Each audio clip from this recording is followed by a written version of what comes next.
সাবেক DMP commissioner সহ ৮ police সদস্যের বিরুদ্ধে অভিযোগ আমলে নিয়েছেন আন্তর্জাতিক অপরাধ ট্রাইব্যুনাল। এই বিষয়ে সেখানে গণমাধ্যমকে জানাচ্ছেন চিফ প্রসিকিউটর তাজুল ইসলাম। আমরা সরাসরি যুক্ত হচ্ছি সেখানে।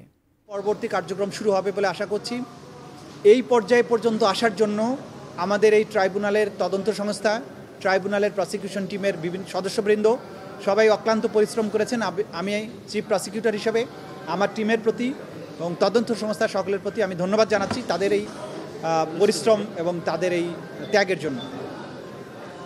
আমরা যে মামলাটিতে আজকে ফরমাল চার্জ দাখিল করে যেটার ভিত্তিতে আদালত অপরাধ বিচারার্থে আমলে গ্রহণ করেছেন সেটি হচ্ছে 5ই আগস্টে রাজধানীর চানখার পুল এলাকায় 6 জন তরুণকে যারা মার্চ টু ঢাকা কর্মসূচির অংশ হিসাবে ঢাকা শহরে প্রবেশ করে তারা এই জুলাই বিপ্লবকে সফল করার জন্য এসেছিলেন, তাদেরকে খুব কাছ থেকে চাইনিজ রাইফেলের গুলির মাধ্যমে পুলিশ হত্যা করেছে।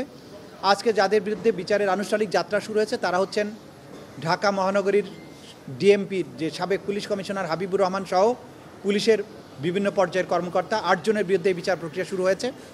কারণ হলো এই ঘটনার সাথে যারা যারা সম্পৃক্ত তাদেরকে আমরা এখানে আসামি করেছি। এই ঘটনায় অনেক পুলিশ হয়তো জড়িত ছিল, সবাইকে কিন্তু আমরা আসামি শ্রেণীভুক্ত করি নাই। এটার যুক্তি হচ্ছে যে যারা সরাসরি চাইনিজ রাইফেল ব্যবহার করে মানুষকে হত্যা করেছে, ভিডিও ফুটেজে যাদেরকে আইডেন্টিফাই করা গেছে তাদেরকে আমরা বিচারের জন্য সোপর্দ করেছি। পাশাপাশি তাদের যারা সুপিরিয়র কমান্ডার ছিল অর্থাৎ ঢাকা মহানগরীর পুলিশ কমিশনার হাবিবুর রহমান, সুদীপ কুমার এবং ইমরুল, এই সমস্ত যারা সরাসরি নির্দেশ দিয়ে মানুষকে হত্যা করেছিলেন, যারা উপস্থিত থেকে নির্দেশনা দিয়েছেন, যারা পাশি থেকে ফ্যাসিলিটেট করেছেন, এই সমস্ত লোকদেরকে আমরা বিচারের জন্য আজকে সোপর্দ করেছি। এই মামলাতে বিভিন্ন ডকুমেন্ট আমরা দাখিল করেছি। শেখ হাসিনার পক্ষ থেকে যে নির্দেশনা দেওয়া হয়েছিল লিথাল ওয়েপন ব্যবহারের, সেই ভয়েস শেখ হাসিনা বিভিন্ন ব্যক্তির সাথে কনভারসেশনের মাধ্যমে যে শক্তি প্রয়োগ, লিথাল ওয়েপন ব্যবহার করে বিক্ষোভকারীদেরকে হত্যা করার যে নির্দেশ দিয়েছিলেন সেগুলো আমরা এখানে দাখিল করেছি। কিন্তু তাকে এই মামলাতে সরাসরি আসামি করা হয়নি, কারণ তার বিরুদ্ধে সেপারেটভাবে চার্জশিট দাখিল হয়েছে এবং সেখানে তার বিরুদ্ধে আলাদাভাবেই আনুষ্ঠানিক অভিযোগ অর্থাৎ ফরমাল চার্জ দাখিল করা হবে। এটা ছিল আজকের প্রসিডিংস।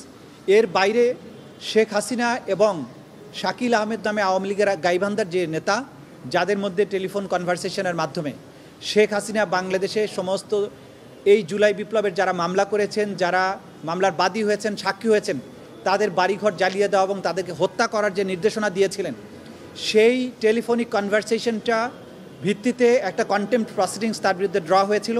আজকে সেই কন্টেম্পট প্রসিডিংসেরও ফার্দার শুনানি ছিল।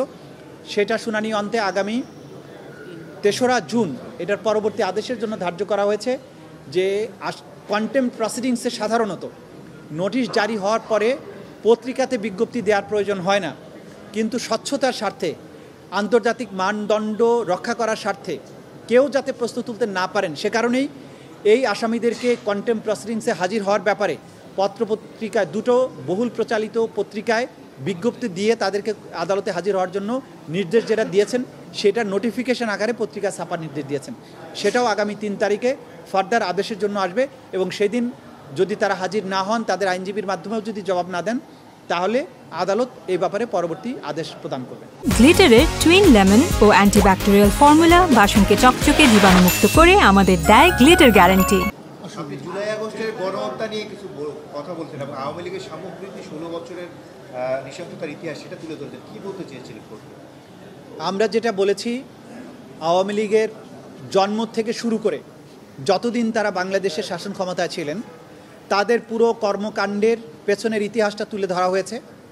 প্রথম শাসন আমলে অর্থাৎ 71 সালের পরবর্তী 72 থেকে 75 সময় পর্যন্ত আওয়ামী লীগ বাংলাদেশে যে কর্মকাণ্ডগুলো করেছে, গণতন্ত্রকে হত্যা করা, একদলীয় শাসন কায়েম করা, নির্বাচন ব্যবস্থাকে সেই সময় 72-73 সালের নির্বাচন ব্যবস্থাকে কীভাবে ধ্বংস করেছিল, কীভাবে 30,000 জাসদ কর্মীকে রক্ষী বাহিনী গঠনের মাধ্যমে হত্যা করা হয়েছিল, সেই সময়ে মুজিব বাহিনী, রক্ষী বাহিনী কীভাবে একটা আতঙ্কে পরিণত হয়েছিল, এই ইতিহাস আমরা তুলে ধরেছি।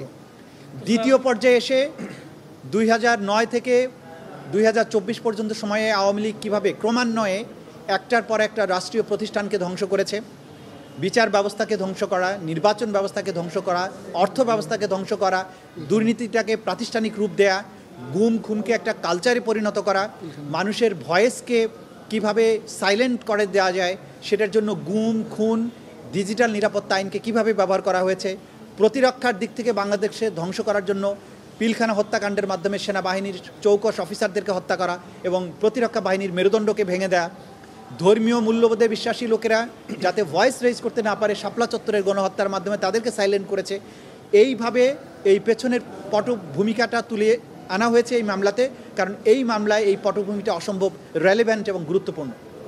এরপরে জুলাই আগস্টের পুরো পটভূমিটা তুলে ধরা হয়েছে, কিভাবে কোটা বিরোধী আন্দোলনটা শুরু হয়েছিল, কোটা বিরোধীর থেকে কিভাবে বৈষম্য বিরোধী আন্দোলনে এটা রূপান্তর ঘটলো এবং বৈষম্য বিরোধী আন্দোলনের উপরে সরকার কী ধরনের দমনপীড়ন চালিয়ে এই সিভিলিয়ান একটা পপুলেশনকে পারসিকিউশনের মাধ্যমে, মার্ডারের মাধ্যমে এবং অন্যান্য পদ্ধতিতে নির্যাতনের মাধ্যমে, আক্রমণের মাধ্যমে কিভাবে এটাকে একটা গণহত্যায় পরিণত করা হলো। জেনোসাইডের সংজ্ঞায় গণহত্যা না, বাংলাদেশের প্রচলিত বাংলা ভাষায় গণহত্যা বলতে যা বোঝায় সেই গণহত্যার মাধ্যমে এই ছাত্র জনতাকে যেভাবে নির্মূল করার চেষ্টা করা হয়েছে, যেভাবে আক্রমণ করা হয়েছে, সেই পটভূমি আমরা তুলে এনেছি এবং সেটার পেছনে দল হিসাবে আওয়ামী লীগ, জোট হিসেবে 14 দল, অঙ্গ সংগঠন হিসেবে আওয়ামী লীগের ছাত্রলীগ, যুবলীগ এবং অন্যান্য সংগঠনসমূহের কথা আমরা তুলে এনেছি। রাষ্ট্রীয় বাহিনী হিসাবে পুলিশ, বিজিবি এবং র্যাব এবং অন্যান্য গোয়েন্দা সংস্থাসমূহ তারা কে কীভাবে এখানে ভূমিকা পালন করেছে, তাদের কি দায়, সেগুলোর কথা এখানে তুলে আনা হয়েছে। প্রমাণ হিসাবে ডিজিটাল যত এভিডেন্স আছে, video footage, audio footage, documentary evidence, জাতীয় আন্তর্জাতিক সংস্থার বিভিন্ন ডকুমেন্টারি রিপোর্ট সব কিছু এবং যারা প্রত্যক্ষদর্শী, যারা ভিকটিম, তাদের বক্তব্য, তাদের জবানবন্দি, তাদের শরীর থেকে রক্ষিত বুলেট সব কিছুকেই আলামত হিসাবে এখানে আনা হয়েছে। অর্থাৎ ক্রাইমস অ্যাগেনস্ট হিউম্যানিটির অভিযোগ প্রমাণ করার জন্য জাতীয় ও আন্তর্জাতিক স্ট্যান্ডার্ডে যত প্রমাণ প্রয়োজন এবং যে প্রমাণগুলোর মাধ্যমে অপরাধীদের অপরাধ প্রমাণ করতে যত স্ট্যান্ডার্ড দিয়ে বিচার করা হোক, যাতে কোনো স্ট্যান্ডার্ডেই এই বিচারটি ফেইল না করে, সেই মানের এভিডেন্স আমরা আদালতে দাখিল করেছি। আনুষ্ঠানিক বিচারের যাত্রা শুরু হয়েছে। ইনশাল্লাহ প্রসিকিউশন বিশ্বাস করে আনুষ্ঠানিক বিচারের মাধ্যমে অভিযুক্তদের বিরুদ্ধে অপরাধ প্রমাণে এই প্রসিকিউশন সক্ষম হবে।